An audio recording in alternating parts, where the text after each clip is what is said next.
সুপ্রিয় দর্শক শ্রোতা ভাই বোন, 40 দিনের বেশি যদি কেউ নাভির নিচের লোম পরিষ্কার না করেন তাহলে সেক্ষেত্রে তার সালাত কবুল হবে না, তার নামাজ হবে না। এরকম একটি মাসআলা আমাদের সমাজে প্রচলিত আছে। কোরআন এবং হাদিসের আলোকে এটি কতটা সঠিক আমরা সে বিষয়ে জানার চেষ্টা করব। প্রথম কথা হলো, হাত পায়ের নখ ছোট করা, গোপ ছাঁটা ছোট করা, বগল এবং নাভির নিচের পশম পরিষ্কার করা, এটাকে চেঁচে ফেলা, এটি সকল নবী রাসূলগণের প্রতি আল্লাহ রাব্বুল আলামিনের পক্ষ থেকে আরোপিত কমন একটি বিধান ছিল। সকল নবী রাসূলগণের কমন একটি সুন্নাহ ছিল, যে সুন্নাহ সকল নবী রাসূলদের জন্য প্রযোজ্য ছিল।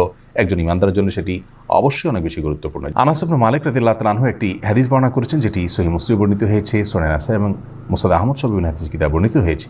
সেখানে তিনি বলেছেন যে রাসূল আকরাম সাল্লাল্লাহু আলাইহি ওয়াসাল্লাম আমাদেরকে এই কাজগুলো করবার জন্য, অর্থাৎ হাত পায়ের নখ ছোট করা, গোপ ছোট করা, বগল এবং নাভির নিচের পশম পরিষ্কার করা, চাঁচা, এই কাজের জন্য তিনি আমাদেরকে সময়সীমা নির্ধারণ করে দিয়েছেন 40 দিন। অর্থাৎ 40 দিন পর্যন্ত কেউ যদি বিলম্ব করেন তাহলে সেটি জায়েজ আছে, যদিও এত বেশি বিলম্ব না করে প্রতি সপ্তাহে একবার পরিচ্ছন্ন করতে পারে সেটি উত্তম ভালো কাজ। যত বেশি পরিষ্কার রাখা যায় এগুলো ততই ভালো। কিন্তু যদি কেউ বিলম্ব করতে চান তাহলে সেক্ষেত্রে তিনি এগুলো না চেষে না কেটে সর্বোচ্চ 40 দিন পর্যন্ত থাকতে পারবেন। 40 দিনের পর যদি তিনি না কেটে থাকেন তাহলে সেটি তার জন্য গুনাহের কারণ হবে। সে কারণে তিনি আল্লাহর কাছে পাপী হিসাবে বিবেচিত হবেন।